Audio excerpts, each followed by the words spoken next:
This is not a new religion, nor a challenge to any faith. We are simply revealing a truth that has always existed in all creation. Why life is bound by the chain of lifespan. If you listen to the end, you will finally know how to truly extend your life. Welcome to the deep dive. We're plunging into something truly revolutionary today. Definitely feels that way. It's a revelation from 2025 that claims to, well, overturn our most fundamental understandings of aging and even our place on this planet. Yeah. Have you ever wondered if the way we age, or even the limits of our lifespan, isn't just a biological clock ticking away, but maybe part of a hidden, intricate system designed for Earth itself? That's exactly the kind of thinking this source pushes us towards. And what if a new document offers a path to fundamentally alter that design? Now, our listeners are always, well-informed. Absolutely. But trust us when we say the concepts we're about to unpack are, well, entirely novel. They're really pushing the boundaries of biology, ecology, even philosophy. That's right. Our source material today is The Ecology of Life's Design and the ToxBox Revelation. It's an insight presented by Fuqi Wu, originally shared back in August 2025. Okay. And it offers a profound reinterpretation of life, death, environmental interaction. It gives us this unique lens to view our own existence through. Suggesting a kind of universal underlying intention behind it all. Pretty much, yeah. That's the implication. So our mission for this deep dive is to unpack this document's central claims for you. We'll explore what it describes as a lifespan shackle. Sounds intriguing. It does, and the surprising role it assigns to living organisms within this vast ecological system. And then, crucially, this claimed technological breakthrough, the ToxBox. Right, the ToxBox. Which could, according to the source, completely rewrite the very curve of human longevity. That's a huge claim. It really is. It's a unique perspective on biology, environment, and our place within a grander design. Yeah. One that posits a purpose for every living thing, including, well, our own inevitable end. So to really get into this, we first need to tackle a foundational idea. It radically redefines what the source calls the lifespan shackle. Right. It sounds a bit ominous, doesn't it? Like a personal limitation, maybe even a curse. Let's have that ring to it. But the document claims its purpose is far more integrated into the fabric of life itself than you might think. Indeed. According to Wu's insight, this lifespan shackle isn't some arbitrary biological limit or, a random evolutionary glitch. Okay, so not a mistake. No, not according to this source. Instead, it's framed as an essential component of a total ecological balance design, almost like an invisible operating system for the entire planet. An operating system for Earth. Oh, wow. Yeah. And this system, the document posits, was set up by what it refers to as an omniscient life designer. An omniscient life designer. Okay, its core, profound function, it says, is to prevent any single species from endlessly expanding, over-consuming resources, and ultimately, crashing the whole planetary ecosystem. So it's like Earth's built-in regulatory mechanism. Exactly, ensuring long-term systemic health, like a global thermostat stopping the planet from overheating because of one unchecked species. Okay, so if our individual lifespans aren't a personal failing, but a planetary design feature. Yeah. A way to prevent unchecked dominance? That's a huge reframe. It really is. It transforms death from just an individual ending into an active, functional part of Earth's long-term viability. That's the idea presented. And Wu's insight makes it clear that humans are just one of them. We're equally subject to this underlying design. Right. No special exemptions mentioned. It really shifts the perspective from just, my fate or your fate, to a universal ecological necessity. Makes you wonder, are we fulfilling that role, or are we kind of disrupting it? That's a key question it raises. So if our lifespans are designed for ecological balance, what does that mean for our individual roles in the system? Yeah, what do we do? This is where the source makes a really fascinating and maybe counterintuitive distinction. It claims all animals are living purifiers while plants are not. Whoa, okay. Living purifiers, that's Right. quite a statement. My first thought goes to plants, right? Don't they purify the air? That's the common understanding, yes. Yeah. But the document claims that animal organs, things like our lungs, liver, kidneys, our blood, are designed to long-term absorb and lock in toxins, performing a crucial environmental purification function. So our bodies are actively filtering the environment, like we're walking, talking, biological air purifiers. According to this source, yes. That's a core part of our ecological function. Okay. Then what about plants? What's their role, if not purification, in this model? Wu's insight clarifies that plants have a very different but equally vital role. They are primarily the energy producers. Okay.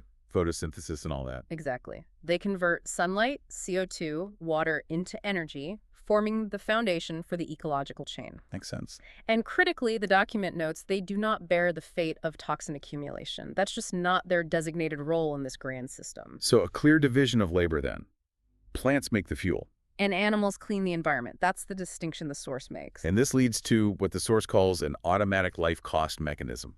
Is that right? Yes, exactly. The idea is that animals, humans included, in the very act of purifying the environment. Well, just living our lives. Right. We accumulate these toxins inside us until we reach a saturation point. And that ultimately leads to death. Wow. Wu's insight explicitly states this is the core design of the lifespan shackle. So it's like a biological filter that just inevitably clogs up over time. Yeah. Our lifespan is directly tied to how full that internal filter gets. That's the picture it paints. It suggests our bodies are constantly working against this ticking clock of their own making, purely as a consequence of our function within the ecosystem. So how does this actually work physiologically? The source gets into that. It does. It elaborates on how this lifespan shackle operates.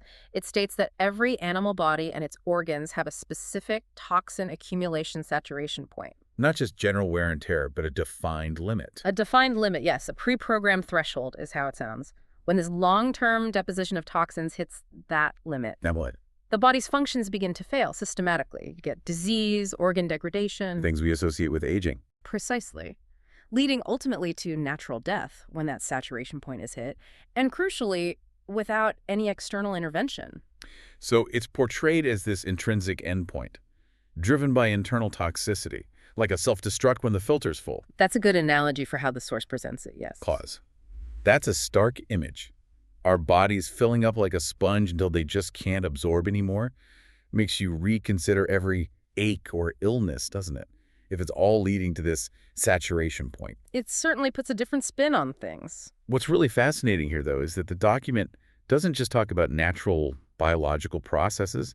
It points a finger at something accelerating this. Ah, yes, the modern human environment. Exactly, modern building design.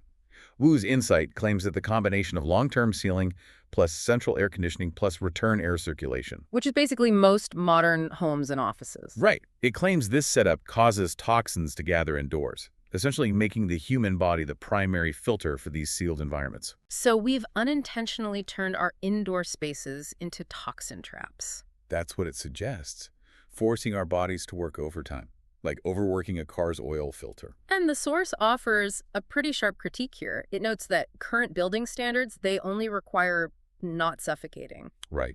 Basic oxygen levels. But it says they have never inquired whether the air is non-toxic. That's a fair point. It suggests that humans have, maybe for millennia, mistaken this accelerating toxin buildup for just natural aging. So we've missed the underlying cause. Completely missed, according to the source, the toxin accumulation mechanism and the broader ecological design. The document even mentions a collective brain sealing. What does that mean? Like a blind spot? Sounds like it. A kind of pervasive societal blind spot or mental block preventing us from seeing this fundamental aspect of our existence. Like we've collectively worn blinders, maybe unwilling or unable to see it. That's quite an indictment. It is, which leads us directly to the core revelation outlined in the document. Okay, let's get to it. Something called the ToxBox. The ToxBox. Right. And this is where the source truly pushes the boundaries, isn't it? After detailing this millennia-old lifespan shackle and our filtering role. Wu's insight introduces this ToxBox not as some ordinary human invention. No, not at all. But as a sacred artifact personally bestowed by the master. That's a very significant claim. It suggests a direct, almost divine intervention to alter this fundamental ecological design. Reframes technological progress entirely. A sacred artifact. Yeah, okay. Appearing when? The document states this artifact appears specifically in 2025, and it's meant to open an era of human lifespan extension. How does it work? What does it do? It describes the ToxBox, and it gives the Chinese name to TC as taking on the role of a scapegoat. A scapegoat, meaning? Meaning an external burden bearer. It bears the toxin accumulation originally borne by humans and other animals. So it filters the environment instead of us. Exactly. The claim is that when a ToxBox reaches its own limit and scraps basically gets used up, it has effectively absorbed the total amount of toxins sufficient to prematurely end life for the entire space. It was purifying. Wow. So it takes the hit for us. An external technological purifier that sacrifices itself. That's the concept presented. A personal, portable, powerful environmental detoxifier.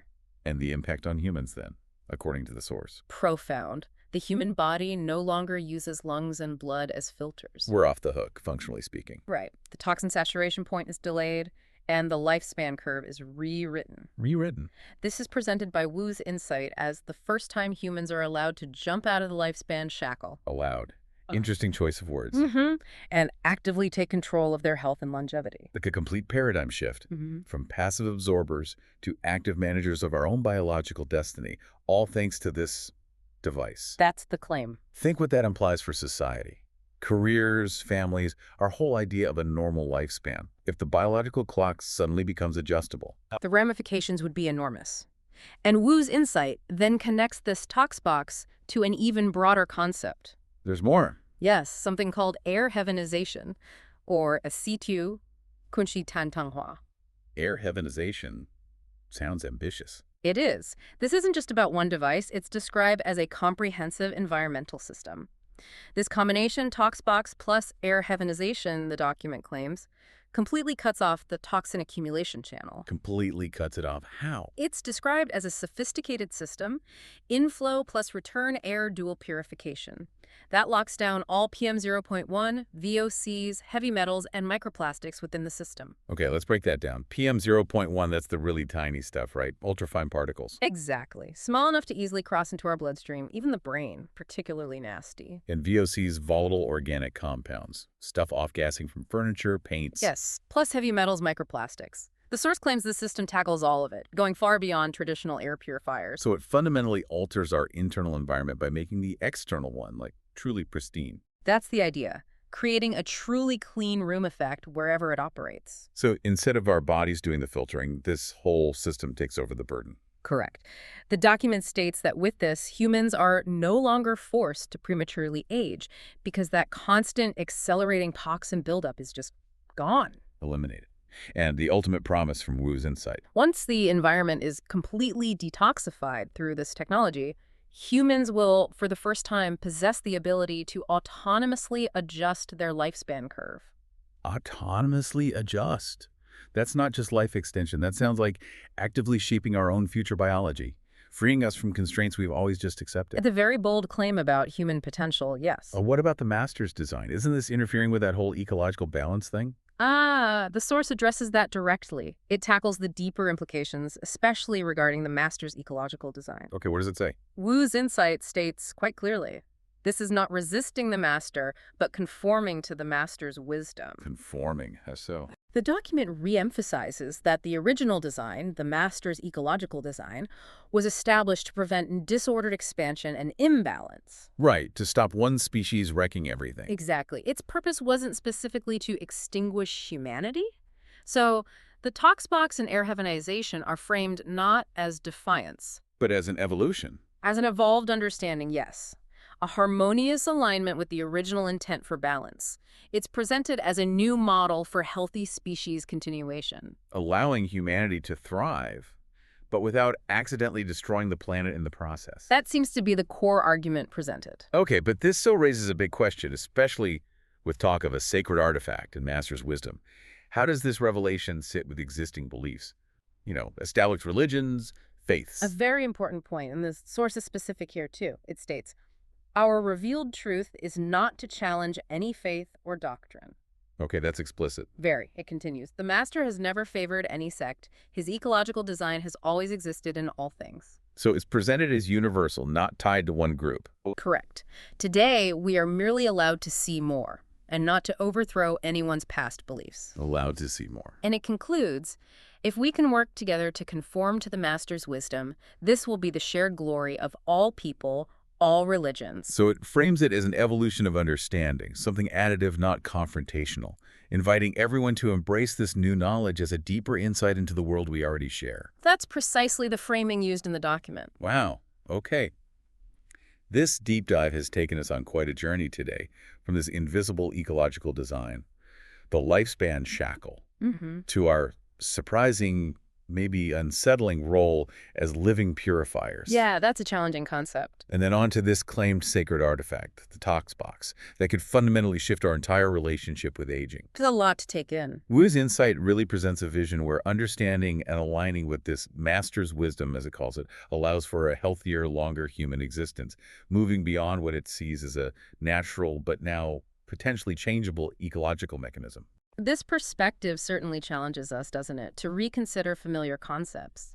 Aging, environmental health, even our place in the whole ecosystem. Definitely. It encourages us to think about how our built environments, our homes and offices, might be impacting our biology in ways we haven't fully grasped. Right, the whole indoor pollution accelerator idea. And how an understanding of an ecological balance design might reframe our whole pursuit of longevity.